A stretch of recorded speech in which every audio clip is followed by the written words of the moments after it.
وسلام على عباده الذين اصطفى أما بعد فأعوذ بالله من الشيطان الرجيم بسم الله الرحمن الرحيم قل من كان عدوا لجبريل فإنه نزله على قلبك بإذن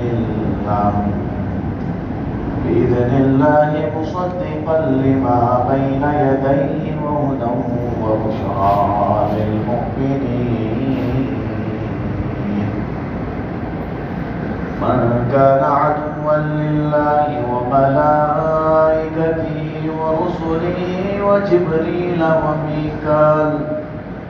وميكال فإن الله عدو للكافرين ولقد أنزلنا إليك آيات بينات وما يكفر بها إلا الفاسقون أفكلما عاهدوا وعدا نبذه فريق منهم بل أكثرهم لا يؤمنون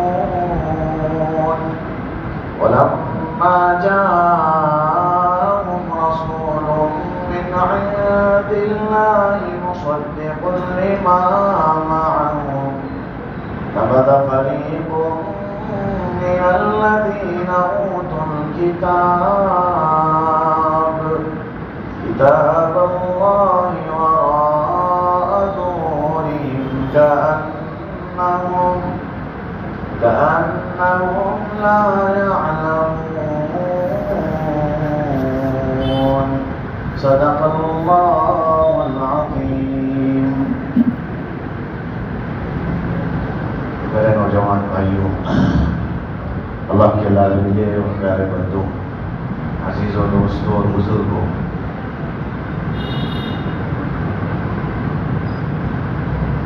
انسان کے دل میں جب ارادہ آ جائے کہ مجھے اس کی باتیں سننا نہیں ہے تو پھر وہ خود بخود ہیلے اور بہانے تلاش کر لیتا ہے. جب کوئی یہ طے کر لے کہ مجھے حق پر چلنا نہیں ہے تو حق سے بچنے کے لیے خود بخود راستے تلاش کر لیتا ہے.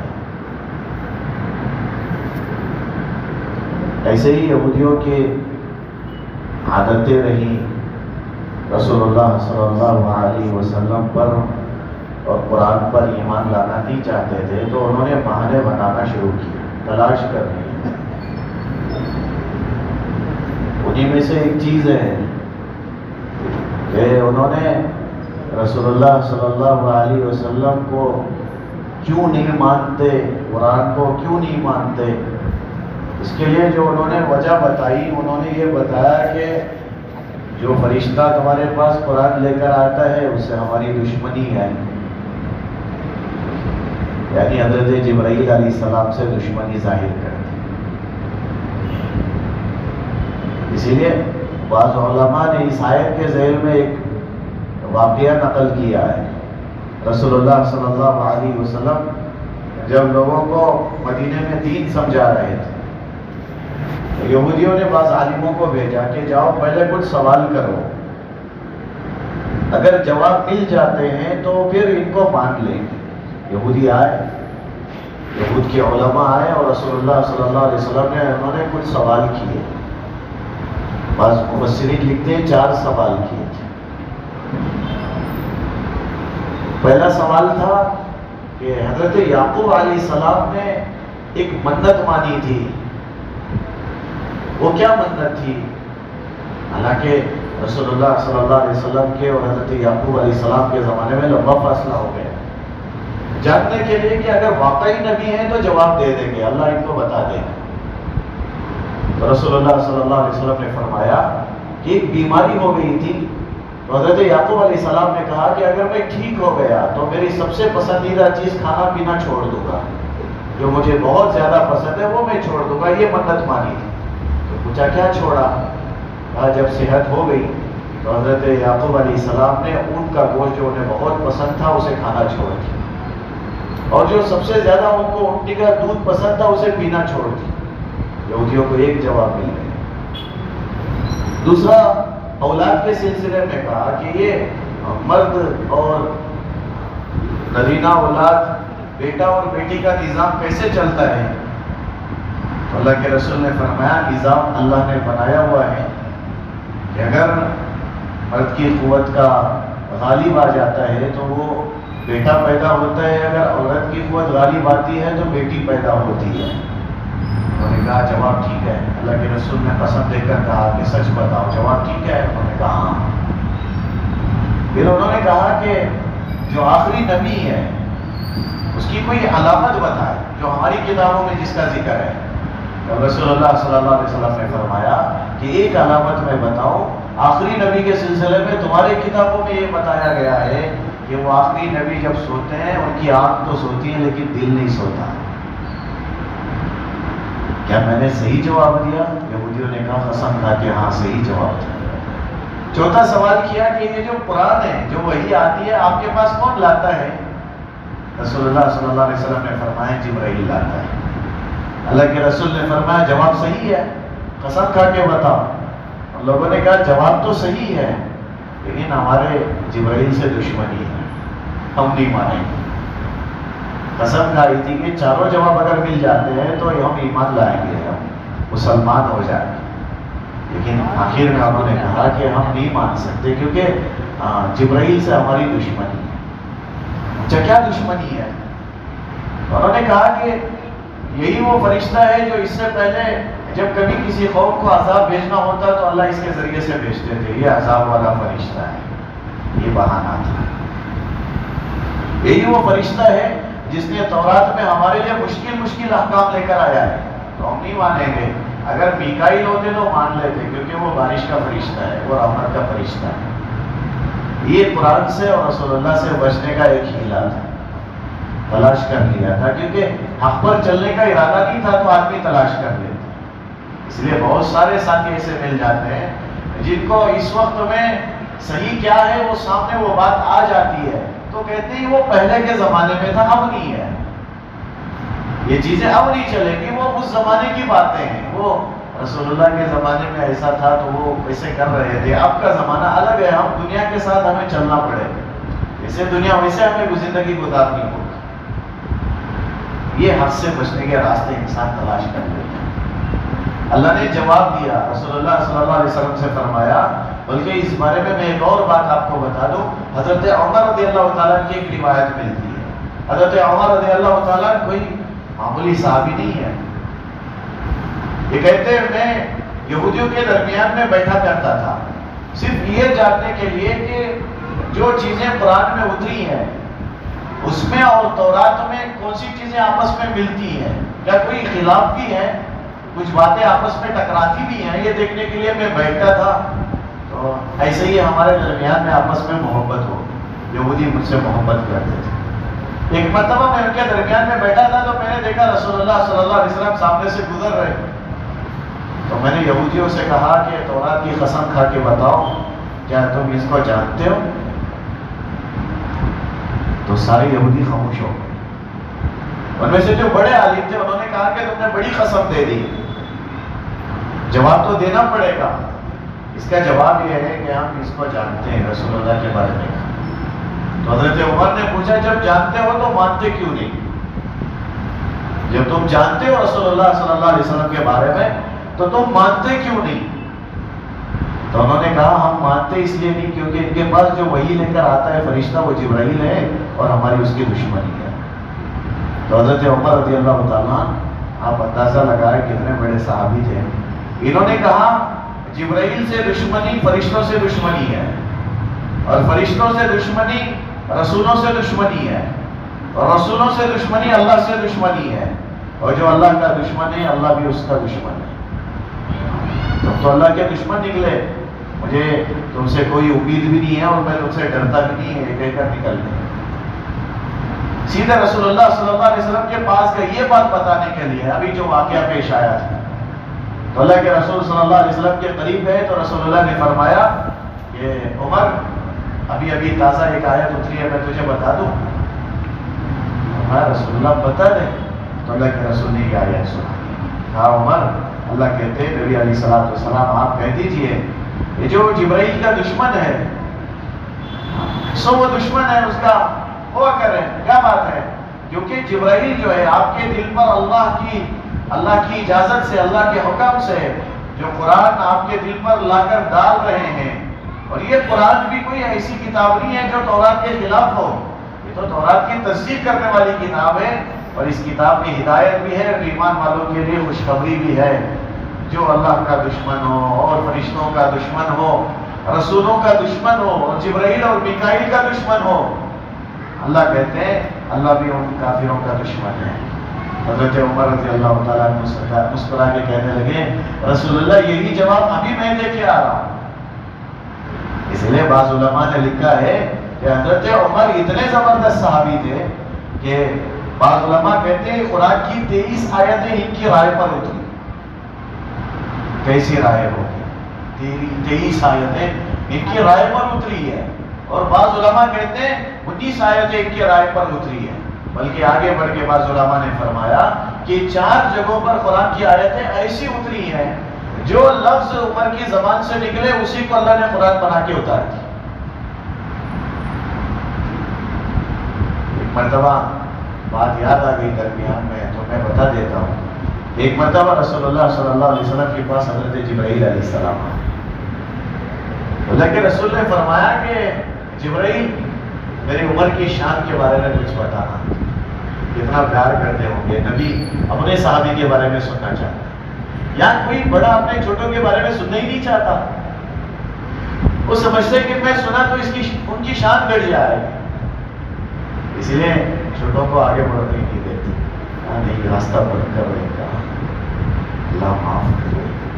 اللہ کے رسول ان سے بڑا کون ہو سکتا ہے جس کے صدقے میں اللہ نے ساری کائنات بنائی، اور وہ بیٹھ کے جبرائیل سے پوچھ رہے ہیں. یہ نہیں کہہ رہے کہ میری شان بتا، بلکہ یہ کہتے ہیں جبرائیل میرے عمر کے بارے میں بتانا. تو حضرت عمر رضی اللہ تعالیٰ کے سلسلے میں حضرت جبرائیل نے فرمایا کہ کسی فرشتے کو یا کسی کو نوح علیہ السلام کی زندگی بھی مل جائے اور وہ حضرت عمر کی شان پھر بھی بیان نہیں کر سکتا. اتنی بڑی شان ہے عمر کی، اتنے اونچے صحابی ہوں گے. ایک مرتبہ رسول اللہ صلی اللہ علیہ وسلم حضرت عائشہ رضی اللہ عنہ کے ساتھ میں تھے. آسمان میں ستارے ہی ستارے تھے. تو امی جان نے سوال کر لیا کہ نبی جی یہ جو آسمان میں ستارے ہیں کیا اتنی نیکیاں کسی کی ہو سکتی ہیں؟ جو ستارے نظر آ رہے ہیں اتنی نیکیاں کسی کی ہو سکتی ہیں؟ اور دل میں کیا خیال ہے اتنی نیکیاں تو ابو بکر کی ہی ہوں گی، میرے ابو کی ہوں گی. اس لیے غور سے جواب سن رہی ہیں.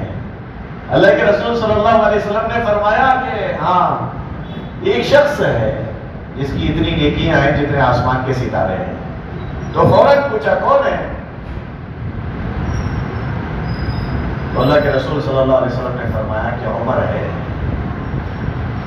آسمان کے ستارے جتنی نیکیاں عمر کی نیکیاں ہیں. تو تھوڑا سا چہرے پہ مایوسی آ گئی کہ میرے ابو کی نیکیوں کے بارے میں سوچ رہی تھی. اللہ کے رسول نے مسکرا کے فرمایا کہ تم یہ سوچ رہی تھی کہ میں تمہارے ابو کا نام لوں گا؟ ہاں. تو سنو، عمر کی ساری زندگی کی نیکیاں ابو بکر کی صرف ایک نیکی ہے. عمر کی ساری زندگی کی نیکیاں ابو بکر کی بس ایک ہی نیکی ہے. کہاں ابو بکر کی نیکیوں کا مقابلہ. اس لیے کبھی کبھار دوستی میں آ کے حضرت عمر رضی اللہ تعالیٰ بیٹھ جاتے تھے اور ابو بکر سے کہتے تھے تم اس وقت میں میرے امیر بھی ہو، میرے دوست بھی ہو، دوستی میں آ کے ایک بات پوچھنا چاہتا ہوں، ایک سوال کرتا ہوں، دے دو نا. کہا کیا بات ہے؟ کہتے کہ جو غار میں رسول اللہ کے ساتھ تم نے راتیں گزاری ہیں 3 راتیں تھیں، 1 رات دے دینا بس کافی ہے. تو ابو بکر کہتے زندگی مانگ لے دے دوں گا، وہ راتیں نہیں دے سکتے. وہ راتیں کچھ ایسی تھی. اس لیے حضرت عمر رضی اللہ تعالیٰ ابھی یہودیوں سے بات کر کے آ رہے ہیں کہ تم تو اللہ کے دشمن ہو، اللہ تمہارا دشمن ہے، تم فرشتوں سے دشمنی کر رہے ہو. اللہ کی معصوم یہ مخلوق ہے، فرشتوں سے دشمنی تو رسولوں سے دشمنی ہے. لیکن ادھر آیت اتر جاتی ہے اللہ کہہ رہے ہیں کہ جو جبرائیل کا دشمن ہے وہ ہمارا بھی دشمن ہے، وہ رسولوں کا بھی دشمن ہے، وہ میکائیل کا بھی دشمن ہے۔ یہ بس ایسے ہی بتا رہے ہیں کہ میکائیل ان کا دوست ہے، لیکن جبرائیل کا دشمن تو میکائیل کا بھی دشمن ہوگا، کیونکہ یہ دونوں آپس میں دوست ہیں۔ اس لیے یہ بات بتا دی اللہ نے کہ ان سے کہہ دے مکہ عدو للہ، جو اللہ سے دشمنی کرے گا، فرشتوں سے دشمنی کرے گا، رسولوں سے دشمنی کرے گا، جبرائیل سے دشمنی کرے گا، میکائیل سے دشمنی کرے گا، اللہ کہتے ہیں یہ کیا دشمنی کریں گے، دشمن تو ہم ہیں ہم ان کے خلاف۔ اس لیے ایک حدیث یاد آتی ہے، رسول اللہ صلی اللہ علیہ وسلم نے فرمایا، اللہ فرماتے ہیں جو میرے ولیوں سے دشمنی کرے گا میں اس سے جنگ کا اعلان کرتا ہوں۔ ولیوں سے دشمنی کرنا اللہ کے خلاف جنگ چھیڑنا ہے۔ ایک لڑکا لڑکی جا رہے تھے، عاشق معشوق، جاتے ہوئے پانی پڑا ہوا تھا کیچڑ کا، اللہ والے آ رہے تھے نظریں نیچے کر کے، ایک دم سے اللہ والوں کا قدم پانی میں پڑا تو پانی کے کچھ چھینٹے اس لڑکی پہ اڑ گئے، کیونکہ لڑکے کو اپنی محبت کا اظہار کرنا تھا۔ اس نے کہا ارے تم نے پانی اڑایا، تو ایک تماچا زور سے لگایا اللہ والے، کیونکہ اللہ والے تھے خاموش چلے گئے۔ تھوڑی دور آگے بڑھے تو جس نے تماچا لگایا اس کے ٹھوکر لگا، ایسے گرا کہ وہ دنیا سے چلا گیا۔ اس لڑکی کو سمجھ میں آ گیا کہ یہ اس آدمی کے بددعا کا اثر ہے جسے اس نے تماچا لگایا، تو دوڑے ہوئے آئی، کہا تم نے کیا کر دیا، ایک تماچے کے لیے اتنی بڑی بددعا کر دی کہ میرا وہ دنیا سے چلا گیا ہے۔ اللہ والے مسکرا کے کہنے لگے میں نے کوئی بددعا نہیں کیا۔ تو اس نے کہا پھر کیسے ہو گیا؟ انہوں نے کہا تجھے پانی اڑا، تیرے محبوب کو غصہ آیا، مجھے تماچا لگا، میرے محبوب کو غصہ آیا۔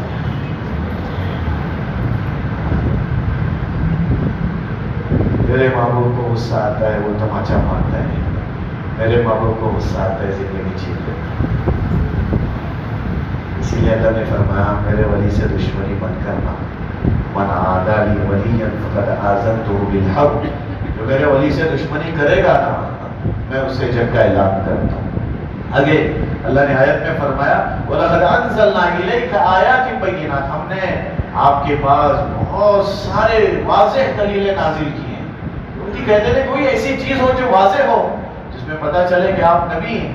اللہ نے فرمایا ہم نے بے شمار چیزیں نازل کی ہیں، لیکن بات یہ ہے وَمَا يَكْفُرُ بِهَا إِلَّا الْفَاسِقُونَ، تو بات یہ ہے کہ بس جو فاسق ہیں وہی ایسی چیزوں کا انکار کرتے ہیں، یہ سمجھنا نہیں چاہتے تھے۔ صحابہ میں تڑپ تھی تو ہر چیز کو سمجھے جا رہے تھے، الفاظ کو بھی سمجھ رہے تھے، معنی کو بھی سمجھ رہے تھے، لیکن ان میں تڑپ نہیں ہے، تو یہ سمجھنے کی حالت میں ہی نہیں تھے۔ فاسق عربی میں کہتے ہیں حد سے آگے بڑھنا، جو باؤنڈری لگائی ہے اس سے آگے بڑھ جانے کو فاسق کہتے ہیں۔ یہ فاسق ہیں، یہ حد سے آگے بڑھ رہے ہیں، تجاوز کر رہے ہیں، یہ سمجھنا نہیں چاہتے ہیں تو یہ انکار کر رہے ہیں۔ بلکہ رسول اللہ صلی اللہ علیہ وسلم نے بعض یہودیوں کو جمع کر کے ایک بات پوچھی تھی۔ اللہ کے رسول نے پوچھا ان سے کہ ایک بات بتاؤ، تورات میں میرا ذکر ہے؟ آپ نے اس سلسلے میں سن لیا پہلے بھی، ایک یہودی جو بار بار تورات پڑھتے تھے رسول اللہ کا نام آتا تو اسے کاٹ دیتے تھے۔ آپ نے اس واقعے کو تفصیل سے سنا ہے۔ تو اللہ کے رسول صلی اللہ علیہ وسلم نے اس زمانے کے یہودیوں کو جمع کر کے پوچھا کیا تمہاری کتابوں میں میرا ذکر ہے؟ تورات میں میرا ذکر ملتا ہے تمہیں؟ اور تم سے تورات میں اس بات کا عہد لیا گیا تھا کہ آخری جو نبی آئیں گے ان کے ہاتھ پر تمہیں ایمان لانا ہوگا، کیا یہ بات ہے؟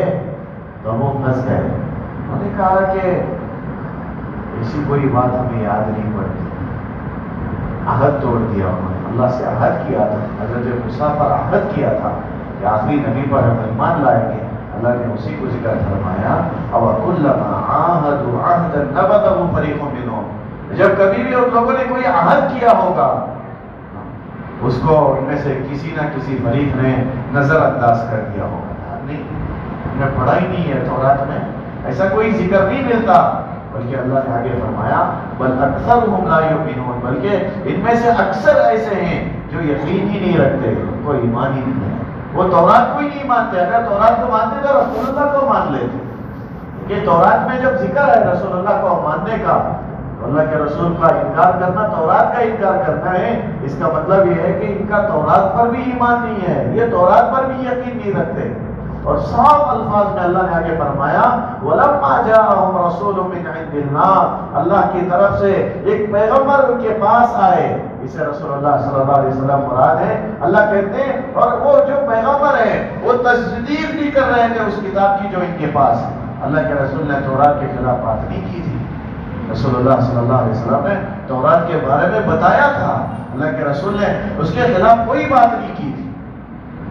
اگر خلاف بات کرتے انکار کرتے تب سمجھ میں آتا نا، لیکن رسول اللہ صلی اللہ علیہ وسلم نے انکار نہیں کیا تھا، تصدیق نہیں کی تھی۔ نبت فریق من الذین اوتوا الکتاب کتاب اللہ وراء ظہورہم، اللہ کہتے ہیں ان میں سے اہل کتاب میں سے ایک جماعت ایسی نکلی انہوں نے اللہ کی کتاب کو ہی اپنے پیٹھ کے پیچھے پھینک دیا، کہا ہم تو تورات ہی نہیں جانتے، تورات کا انکار کر دیا۔ اللہ کہتے ہیں کأنہم لا یعلمون، ایسے انکار کیا جیسے اصل میں ان کو اس کا علم ہی نہیں ہے۔ کیونکہ میرے بھائیوں ایک بات میں آپ کو بتا دوں، کسی چیز کا علم کا ہو جانا پھر اس کا انکار کرنا بہت بڑا گناہ ہے۔ کسی چیز کے علم کے ہو جانے کے بعد، خاص طور پہ قرآن کا علم ہمارے سامنے ہے، رسول اللہ صلی اللہ علیہ وسلم کی زندگی کا علم ہمارے سامنے ہے، پھر اس کا انکار کرنا، اس کے خلاف جانا یہ بہت بری بات ہے۔ یہودیوں کے جو صفات میں گزشتہ بیان کر رہا تھا اس میں میں نے ایک بات بتائی کہ یہودی جو چاہ رہے ہیں آج مسلمانوں سے جو کروانا چاہتے ہیں، ان میں سے ایک چیز ہے وہ چاہتے ہیں کہ مسلمانوں میں شادی ہی نہ ہو، وہ اس نظام کو ختم کر دے، شادی کے نظام کو ختم کر دے، بلکہ یہ جو ہے وہ محبت کے نظام کو جاری رکھنا چاہتے ہیں۔ آپس میں محبت کرو، سمجھ میں آئے ٹھیک ہے، اگر سمجھ میں نہیں آئے تو توڑ کے چھوڑ دینا، ختم۔ یہ شادی کے بعد اس رشتے کو توڑنا بہت بڑا گناہ ہوتا ہے، کتنی ساری ذمہ داریوں کے ساتھ، اور عورت کی آزادی کے نام پر یہ ساری چیزیں امت کے سامنے رکھی جا رہی ہیں کہ ہم عورت کے حقوق کے سلسلے میں سوال اٹھائے جا رہے ہیں۔ عورت کو مسلمانوں نے گھر کے اندر جمع کر کے رکھ دیا ہے، ان کے یہ کتنی حفاظت کی بات ہے۔ شوہر اپنی بیوی کے سلسلے میں جو فکر کرتا ہے اس کے سلسلے میں یہودی کہتے ہیں یہ فکر نہیں ہے، یہ عذاب ہے، یہ جکڑا جا رہا ہے، عورت کو جکڑا جا رہا ہے، اسے نوکری کرنے نہیں دیا جاتا، اسے باہر آنے نہیں دیا جاتا، اگر باہر نکلے تب بھی برقعے میں نکلے، یہ سارا عورت پہ ظلم بتا رہے ہیں، اور یہ ساری یہودیوں کی سازش ہے، اس کی اپنی مرضی پہ اسے جینے دیا جائے۔ لیکن فرمایا کہ جتنا عورتوں کے حقوق کے سلسلے میں رسول اللہ صلی اللہ علیہ وسلم کی شریعت نے بتایا اتنا کسی کی شریعت نے نہیں بتایا۔ آج بھی انگریزوں کا یہ ماننا ہے کہ عورت جو ہے ایک بس کی طرح ہے، بس جب چاہے سوار ہو کے چھوڑ دے، بلکہ ایک زمانہ عورت کو انہوں نے انسان مانا ہی نہیں، انسان کی شکل میں ایک ضرورت پوری کرنے کی کوئی جانور ہے۔ لیکن رسول اللہ صلی اللہ علیہ وسلم نے فرمایا کہ نہیں، یہ ماں ہے تو اس کے قدموں کے نیچے تمہاری جنت ہے، اگر یہ بہن ہے تو یہ تمہاری یہ ناموس ہے، تمہاری جنت میں جانے کا سبب ہے، تمہاری بیوی ہے تو تمہاری عزت ہے۔ اللہ کے رسول نے عورت کو ہر مقام پر، اگر یہ تمہاری بیٹی ہے تو تمہارے لیے رحمت ہے، اللہ کے رسول نے ہر چاروں مقام پہ لا کے عورتوں کی عزت بیان کر دی۔ اس لیے رسول اللہ صلی اللہ علیہ وسلم کے سلسلے میں یہ بات کہتی ہے کہ آخر وقت میں بھی اللہ کے رسول نے یہ بات فرمایا اتقوا اللہ فی النساء، عورتوں کے حقوق کے سلسلے میں اللہ سے ڈرو۔ اور جب کبھی بھی یہ مسئلہ آیا کہ صحابہ نے بیٹھ کر رسول اللہ کو سنایا کہ نبی جی ہم نے اپنے ہاتھوں سے دفن کیا ہے، کسی نے کہا میں نے 8 بچیوں کو دفن کیا، ہاں کوئی آ کے کہہ رہے رسول اللہ میں نے دھکا دے کے میری بچی کو کنویں میں ڈال کے مارا۔ اللہ کے رسول روتے تھے ہر مرتبہ، اور اتنا روتے تھے کہ ساری داڑھی آنسوں سے تر ہو جاتی۔ اللہ کے رسول صلی اللہ علیہ وسلم نے اس وقت میں یہ بات بتائی لا تحقرن، کبھی اپنی بچیوں کو حقیر مت سمجھنا۔ فإنہن نساء، صحابہ کو خطاب کر کے رسول اللہ نے فرمایا کہ بچیاں جو ہوتی ہیں نا یہ اپنے باپ سے بڑا پیار کرتی ہیں۔ رسول اللہ کے صحابی کہنے لگے رسول اللہ میں سفر سے آ کے جب میری بچی دوڑ کے آ کے اس نے کہا میرے پیارے ابا جان، مجھے اس سے محبت آ گئی تھی۔ اللہ کے رسول میں اسے گلے بھی لگاتا تھا، میں اسے پیار بھی کرتا تھا۔ اللہ کے رسول جب میں باہر نکلا تو ابو جہل نے کہا تو منحوس چیز کو پال رہا ہے، تو میں نے ارادہ کیا اسے دفن کر دوں، رسول اللہ میں نے تیار کیا، اپنی بچی کو اٹھایا، لے کے چلا، مجھے شہر سے بہت دور جانا تھا، رسول اللہ میرے پسینے نکل جاتے، میری چھوٹی سی بچی اپنے ہی کپڑے سے میرا چہرہ صاف کرتی، اللہ کے رسول مجھے رحم دلایا۔ رسول اللہ جب میں ایک جگہ پہ پہنچ کے میں نے اپنی بچی کو نیچے اتارا نا، مجھ سے زیادہ سکون میری بچی کو ملا، اس نے ٹھنڈی سانس لی، ہاں ابا کی تکلیف دور ہو گئی، اسے نہیں پتا تھا کہ میں دفن کرنے کے لیے لایا۔ رسول اللہ میں گڑھا کھود رہا ہوں، مٹی میرے چہرے پہ اور میرے کپڑوں پہ پڑتی تو میری بچی اپنے معصوم ہاتھوں سے یوں صاف کرتی۔ رسول اللہ گڑھا تیار ہو گیا، میں نے دھکا دیا تو وہ نیچے گر گئی اور اس نے رونا شروع کیا۔ اسے سمجھ میں آ گیا کہ میرے ابا مجھے دفن کرنے والے ہیں۔ اس نے پیار سے بلایا، یا ابا ہو، پیارے ابا جان میرا کیا قصور ہے، مجھے کیوں دفنایا جا رہا ہے، میری غلطی کیا ہے، کیا مجھے جینے کا حق نہیں ہے؟ لیکن اللہ کے رسول میں مٹی ڈالتا گیا، میں کیا کہوں رسول اللہ، اس کی آوازیں بند ہو گئی۔ آج جب سوتا ہوں اس کی چیخیں سنائی دیتی ہے، کہتی ابا مجھے جینا چھوڑ دیتے، میں اپنی زندگی جی لیتی۔ رسول اللہ صلی اللہ علیہ وسلم مجھے نیند نہیں آتی، میں اتنا روتا ہوں، میری ہچکیاں لگ جاتی ہیں۔ اللہ کے رسول کو صحابی نے نظریں اٹھا کے دیکھا تو ساری داڑھی رسول اللہ کی آنکھوں سے تر ہو گئی تھی۔ رسول اللہ نے فرمایا نہیں، ایسا کبھی مت کرنا، اپنی بچیوں کو کبھی حقیر مت سمجھنا، کیونکہ یہ اپنے باپ سے بڑی محبت کرتی ہے۔ جو حقوق رسول اللہ نے بیان کیے، یہودی چاہتے ہیں یہ نظام بھی ختم ہو جائے، یہ میاں بیوی کا نظام بھی ختم ہو جائے، ان کے درمیان میں دراڑ ہو۔ اس لیے علماء نے لکھا ہے شیطان کو سب سے زیادہ خوشی تب ہوتی ہے جب میاں بیوی کے رشتے میں دراڑ پڑتی ہے، اور آج ہر چھوٹی چیز پہ دراڑ پڑ رہی ہے، ہر چھوٹی چیز پہ کوئی سمجھنے کو تیار ہی نہیں ہے، کوئی آپس میں محبتوں کو برداشت کرنے کو تیار ہی نہیں ہے۔ اس لیے آج جوڑنا بہت مشکل ہے، توڑنا بہت آسان ہو گیا ہے۔ یہ بھائیوں، یہ وہ رشتہ ہے جس رشتے کو اللہ نے پسند کیا ہے، یہ وہ رشتہ ہے جس رشتے کو اللہ نے سارے نبیوں کو نبھانے کو کہا ہے، یہ وہ رشتہ ہے جس رشتے میں اللہ نے رسول اللہ کو جوڑے رکھا ہے۔ اللہ کے رسول نے زندگی گزار کے بتایا یہ رشتے کو کیسے نبھایا جاتا ہے۔ یہودی چاہتے ہیں رشتے ختم ہو جائے، اس لیے آج عجیب عجیب چیزیں امت میں مل رہی ہیں۔ اپنے بعض ساتھیوں سے سنا کہ ایک رشتہ چل رہا ہے جس میں شادی کرنے کی ضرورت نہیں، بلکہ شادی کے بعد کے سارے کام بس اس نام سے گزارے جا سکتے ہیں، جب تک رہے ساتھ میں رہو، اس کے بعد جدا ہو جاؤ۔ اس نام بھی سنا تھا ہم نے، ہمارے ذہن میں نہیں ہے۔ میں نے کہا یہ تو اللہ کے عذاب کو دعوت ہے۔ لڑکیاں لڑکوں کے ساتھ رہ رہی ہیں، اسے الگ نام پہ ریلیشن بتا رہے ہیں اس کا، جب تک رہے نکاح کی کیا ضرورت ہے؟ یہ ساری یہودیوں کی چاہ ہے، سب یہودی۔ اور آگے بڑھ کے پھر نظام، شادی کے نظام کے سلسلے میں یہ سمجھاتے ہیں کہ شادی اگر کرنا ہی ہے تو پہلے پوری طرح سے شادی کی زندگی کو سمجھ جانے دو، 4-5 سال اس رشتے کو چلنے دو، پھر نکاح کرنا۔ یہ اور بھی ظلم ہے، بلکہ اس ظلم میں تو ماں باپ بھی شریک ہے۔ رشتہ ہونے کے بعد بچی بات کر رہی ہے اور ماں باپ خوش ہیں، میری بچی بات کر رہی ہے، ابھی سے کتنی محبت ہے، اور شادی کے 1 سال کے بعد وہ رشتہ ٹوٹتا ہے، کیونکہ شادی سے پہلے کی ساری باتیں ختم ہو گئی، کوئی محبت ہی نہیں ہے ان کے درمیان، اب لڑنے کی زندگی ان کی شروع کر دی۔ نہیں سمجھنے کے لیے وقت چاہیے، اس لیے اپنی بچی کو کہا حلال ہی نہیں ہے، جائز ہی نہیں ہے، اس لیے کتنی ساری چیزیں میں آپ کے سامنے رکھوں، یہ سارے یہود کے بنائے ہوئے ہیں۔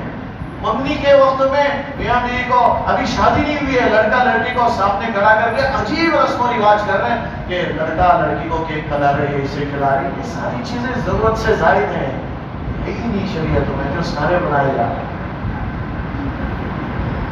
گھومنے کے لیے بھیجا جا رہا ہے، دونوں کی پسند دیکھنے کے لیے بھیجا جا رہا ہے، کتنے سارے رشتے شادی سے پہلے ہی ختم ہو گئے۔ میرے بھائیوں، یہ سب یہود کے بنائے ہوئے طریقے، اللہ صاف کھول کے بتا رہے ہیں جس چیز سے بچنا ہوتا ہے اسے دشمنی کر لیتے ہیں۔ رسول اللہ سے دور بھاگنا تھا تو اللہ کے رسول کی ساری زندگی سے دشمنی کر لی، کہا ہٹاؤ اس سے مسلمانوں کو، اللہ کے رسول کی زندگی سے دور کر دو، کیونکہ دشمنی ہے ان کو۔ اور بڑے دکھ سے میں ہمیشہ یہ لفظ کہتا ہوں، آج ہمیں سب سے زیادہ محبت یہودیوں سے، آپ کو برا لگے اللہ کے لیے معاف کرنا ہے ہی ایسا، ہم ہمارا طریقہ، ہمارا رہن سہن، ہمارا کھانا پینا، ہمارا اٹھنا بیٹھنا، ہمارے شادیوں کے نظام تک ہم انہیں کے نام پہ بنا رہے ہیں. کہا یہ نیا طریقہ ہے، کوئی بیٹھ کے نہیں کھائے گا، اپنے ہاتھ میں پلیٹ لے کے جگہ جگہ پہ جا کے بھیک مانگ کے کھائے. یہ سارے اس کے بنائے ہوئے نظام ہیں. رسول اللہ کہتے ہیں میں تو ایسے کھانا کھاتا ہوں جیسے غلام کھاتا ہوں، پوری عاجزی کے ساتھ بیٹھ کے کھانے کی عزت کرتے ہوئے میں کھاتا ہوں. لیکن نظام بدل کے لوگوں نے کہا کہ ایک نیا طریقہ، اچھے لباس نے لوگوں کو فقیر بنا دیا کہ پلیٹ لو، وہاں بھی جاؤ، وہاں بھی جاؤ، وہاں بھی جاؤ، جو چیزیں چاہ رہے ہیں ان کے پاس جا کے مانگ مانگ کے کھانا. اور ہمیں نیا طریقہ اس سے اچھا لگتا ہے کہ یہ نیا طریقہ ہے، اس کو فالو کرنا پڑے گا. لوگ کہتے ہیں کہ آپ نہیں جا کر دیکھو تو صحیح کہ کسی نہ کسی درجے میں ہم رسول اللہ کو مانتے ہوئے بھی اللہ کے رسول کے خلاف چل رہے ہیں. اور یہ یہودیوں کی سازش ہے. قرآن کو نہیں ماننا تھا تو صاف قرآن کے بارے میں کہہ دیا کہ جبرائیل سمجھ میں نہیں آتا. اللہ کہتے جبرائیل کو کیوں دیکھ رہے ہو؟ وہ صرف واسطہ ہے، کلام میرا ہے، مجھے دیکھو اور میں اتار رہا ہوں نبی پر، نبی کو دیکھو. یہ درمیان کا واسطہ ہے. عذاب لایا بھی ہوگا لیکن میری اجازت سے لایا ہے، میرے حکم پہ لایا ہے. جبرائیل فرشتہ ہے، اپنے طریقے سے کچھ بھی نہیں کر پاتا کیونکہ لا یفعلوا ما یؤمرون. اللہ قرآن میں کہتے فرشتوں کے سلسلے میں کہ یہ بس وہی کرتے ہیں جو اللہ کا حکم ہے. یفعلون ما یؤمرون، فرشتے تو پابند ہیں. اس لیے صاحب رسول اللہ نے فرمایا کہ جن فرشتوں کو اللہ نے رکوع میں کھڑا کر کے کہا کہ قیامت تک تمہیں رکوع کرنا ہے، وہ قیامت تک رکوع کریں گے. جن کو سجدے میں بھیج دیا تھا قیامت تک تمہیں سجدہ کرنا ہے، قیامت تک سجدہ کریں گے، کیونکہ یہ اللہ کی نافرمانی نہیں کرتے. اللہ نے کہہ دیا بس کریں. جبرائیل کو اللہ نے کیا جاؤ نبی تک پہنچاؤ تو بس پہنچایا. ہم نے جبرائیل سے کیوں دشمنی کی؟ اللہ سے محبت ہے تو اللہ کو دیکھو نا. رسول اللہ سے محبت ہے تو رسول اللہ کو دیکھو نا. درمیان میں ایک بہانہ تلاش کر لیا قرآن سے دور بھاگنے کا تو تم نے اٹھا کے جبرائیل پہ ٹھوک دیا کہ جبرائیل ہمیں سمجھ میں نہیں آتا. کیا غلطی ہے جبرائیل کی؟ میرے بھائیو ایسی ہی چیزیں ہیں امت میں دراڑ پیدا کرنے کے لیے. جو چیزیں سمجھ میں آتی ہیں یہود ڈالتے جا رہے ہیں اور ہم اسے اپناتے بھی جا رہے ہیں. اللہ سے دعا ہے اللہ تعالیٰ قرآن پر عمل کرنے کی، قرآن سے محبت کرنے کی اللہ ہمیں توفیق نصیب فرمائے. کیونکہ میرے بھائیوں ہم بھی کسی نہ کسی درجے سے قرآن سے بچنے کے موقع تلاش کر رہے ہیں. کسی نہ کسی درجے ہم بھی بھاگ رہے ہیں قرآن سے. یہودی بھی بھاگتے ہیں، ہم بھی بھاگ رہے ہیں. جب بھی کوئی مسئلہ آئے گا کون ہے جو ہم میں سے سیدھے آ کے قرآن کے بعد قرآن پہ بیٹھتا ہے کہ قرآن کیا کہتے ہیں اس بارے میں؟ کون ہے؟ میرے سمجھ میں کیا آتا ہے میں تو وہی کروں. رسول اللہ نے کیا کہا تھا؟ نہیں مجھے کیا سمجھ میں آتا وہ میں کروں. شریعت کیا کہتی ہے یہ بات کا حصہ ہے. اپنے مسائل پر خود لا کے قرآن میں رکھا ہے. اور اللہ کے رسول نے جب فتنوں کا ذکر کیا کہ بہت فتنے آنے والے ہیں، احسان حضرت علی رضی اللہ تعالیٰ کا فوراً پوچھا اللہ کے رسول فتنوں سے بچنے کا راستہ کیا ہے؟ اللہ کے رسول نے فرمایا قرآن ہے. سارے فتنوں کو ہم فتنوں سے ختم کرنا چاہتے ہیں، کیسے ختم ہوگی؟ سارے فتنوں کی جڑ جتنے فتنے ہیں ان کو دوسرے فتنوں سے ختم کرنا چاہتے ہیں. ہم نے تو قرآن سے رجوع کرنا ہی چھوڑ دیا. جسے پڑھنا نہیں آتا وہ پڑھنا سیکھنا نہیں چاہتا، جسے آتا ہے وہ پڑھتا نہیں، جو پڑھنا جانتا ہے اسے سمجھنا نہیں چاہتا. کتنے سارے ہیں جو اسی قرآن کے غلط مطلب نکال کے الگ الگ فرقے اور جماعتیں بنا قرآن سے ہی. اس لیے میرے بھائیوں کسی نہ کسی درجے ہم بھی قرآن سے بھاگیں. قرآن سے بے انتہا محبت کی ضرورت ہے اور وقت کا تقاضا بھی. اللہ سے دعا ہے اللہ تعالیٰ ہمیں عمل کی توفیق نصیب فرمائے. الحمدللہ رب العالمین. اللهم صل على سيدنا شفيعنا حبيبنا مولانا محمد وبارك وسلم. اللهم إنا نسألك الهدى والتقى والعفاف والغنى. اللهم إنا نسألك الصحة والعفة والأمانة وحسن الخلق والرضا بالقدر. اللهم آت أنفسنا تقواها وزكيها أنت خير من زكاها أنت وليها ومولاها. اللہ ہم بہت بڑے گناہگار ہیں، پیارے اللہ ہم بہت بڑے خطا کار ہیں. اللہ ہم بہت بڑے مجرم ہیں. اللہ گناہ کو گناہ سمجھ کر بھی کیا. کبھی تو دل بھی کہہ رہا تھا کہ تو ناراض ہو جائے گا، لیکن گناہوں کی لذت میں ڈوبتے چلے گئے. کبھی دوستوں کو خوش کرنے کے لیے گناہ کیا، کبھی اپنے بھائیوں کو خوش کرنے کے لیے گناہ کیا، کبھی تو شیطان کو خوش کرنے کے لیے گناہ کیا، کبھی تو نفس کو خوش کرنے کے لیے گناہ کیا. سارے اوقات میں تو ہمیں دیکھ رہا تھا، اللہ تو ناراض ہو جائے گا، اس کا ہم نے خیال ہی نہیں کیا۔ اللہ ماں ناراض ہو جائے تو رات کو نیند نہیں آتی، کھانا اچھا نہیں لگتا۔ آپ تو کئی ماؤں سے زیادہ محبت کرنے والے، آپ ناراض ہو جائے اس کا خیال تک نہیں آیا۔ ہم اتنے گنہگار ہیں، ہمیں معاف فرما دے، ہمیں معاف فرما دے، ہمارے ظاہر اور باطن کو درست فرما، تقوی والی زندگی نصیب فرما، عافیت والی زندگی نصیب فرما۔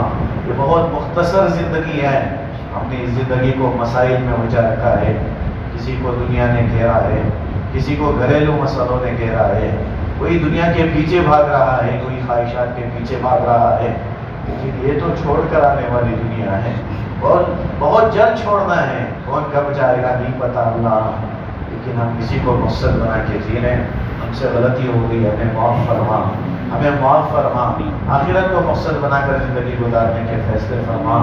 اللہ قرآن سے دور جانے کے بہانے تو یہودیوں کے تھے، اللہ ہم میں سے بہت ایک بڑا مجمع ایسا مل جائے گا، برسوں ہو گئے انہوں نے قرآن کو ایک نظر بھی نہیں دیکھا ہے، یہ بہت بڑا ظلم ہے۔ ہمارے بچے گانا جانتے ہیں، قرآن پڑھنا نہیں جانتے، یہ بہت بڑا ظلم ہے۔ ہمارے نوجوان قرآن کو ہاتھ نہیں لگا رہے ہیں، اگر ان سے کہا جائے تو کہتے ہماری پاکی نہیں ہے۔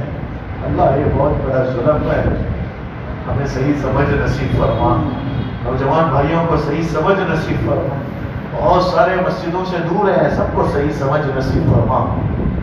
اللہ قرآن سے بے انتہا محبت نصیب فرما، ہم سمجھنے کی کوشش کر رہے ہیں، اللہ اس کی محبتیں ہمارے دلوں میں ڈال دیں اور ہمیں قرآن کا فہم نصیب فرما۔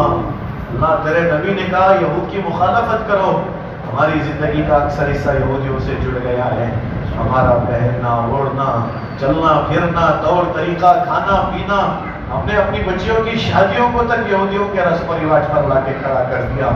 اللہ تیرے نبی کو ہم کیا چہرہ دکھائیں گے، ہمیں معاف فرما، ہمیں معاف فرما، ہمیں معاف فرما۔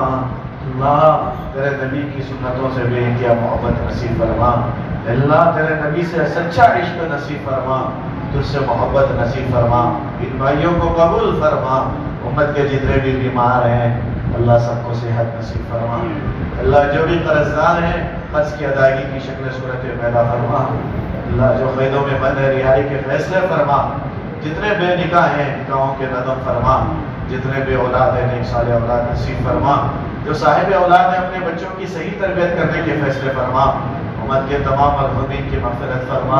اللہ خاص طور پہ آج ایک بہن کو ظہر میں آج ہم نے ان کی تدفین سے فراغت لی ہے، اللہ ایک نوجوان بچی اللہ دنیا سے رخصت ہو گئی ہے، اس بچی کی مغفرت فرما، یا اللہ ایک معصوم بچی کو دنیا میں چھوڑ کر گئی ہے، یا اللہ جب وہ بچی بڑی ہو کر اپنی ماں کا پتہ پہنچے گی بتانے کے لیے ہمارے پاس اس کی ماں موجود نہیں ہے، یہ تیرے اپنے بنائے ہوئے نظام ہے، اللہ اس پر صبر کرنا ہماری ذمہ داری ہے اللہ، لیکن اس کا بھرپور اجر انہیں نصیب فرما، یا اللہ اس بہن کی مغفرت فرما، اس کی قبر کو نور سے منور فرما، اسے نبی کا پڑوس نصیب فرما، اسے نبی کا پڑوس نصیب فرما۔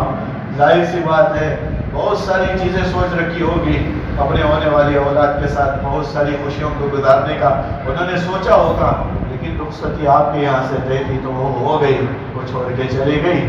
اللہ اس بچی کو ساری خوشیاں میسر فرما، اسے ساری خوشیاں میسر فرما۔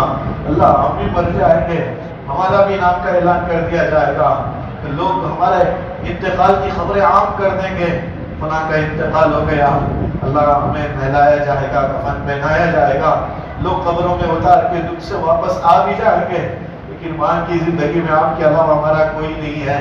اللہ ہماری مدد فرما، وہاں کی تیاری نصیب فرما، ہم بہت غافل ہیں اللہ، ہم پوری طرح سے غفلت میں ڈوبے ہوئے ہیں، ہماری مدد فرما دے اللہ، ہماری مدد فرما دے، ہم آخرت کو بھول کے نفرتوں میں ڈوبے چلے جا رہے ہیں اللہ، عداوتوں میں ہماری زندگیاں کٹ رہی ہے، بے وجہ دشمنیاں کر رہے ہیں اللہ، کوئی وجہ ہی نہیں ہوتی، لوگ خلاف ہو رہے ہیں، دل کو ٹھیس پہنچانے میں پیچھے نہیں ہٹتے ہیں اللہ، چھوڑ کے جانے والی دنیا ہے، یا نہ عہدہ باقی رہنا ہے، یا نہ کوئی عزتیں باقی رہنی ہے، میت بن کے یاد سے جانا ہے، آگے کی زندگی بھی ہے، آپ کے سامنے کھڑے ہونے ہیں، آپ کے نبی کو چہرہ دکھانا ہے، ہر منزل کو پار فرما آخرت کی تیاری نصیب فرما اللہ، آخرت کی تیاری نصیب فرما، غافل ہو کر زندگی گزارنے سے ہماری حفاظت فرما اللہ، سچی پکی توبہ نصیب فرما، ہمارے تمام مرحومین کی مغفرت فرما۔ اس مجمع میں کون کس مسئلے میں پریشان ہے آپ بہتر جانتے ہیں، سب کی ضرورتوں کو پوری فرما، دنیاوی اخروی ضرورتوں کو پوری فرما اللہ، ہماری ساری ضرورتوں کو اپنے خزانے غیب سے پوری فرما اللہ، ہمیں اخلاص نصیب فرما، عمل والی زندگی نصیب فرما، ہماری دعاؤں کو رسول اللہ صلی اللہ علیہ وسلم کے صدقے میں قبول فرما۔ جزا اللہ عنا محمد صلی اللہ علیہ وسلم۔ سبحان ربک رب العزة عما یصفون وسلام علی المرسلین والحمد للہ رب العالمین۔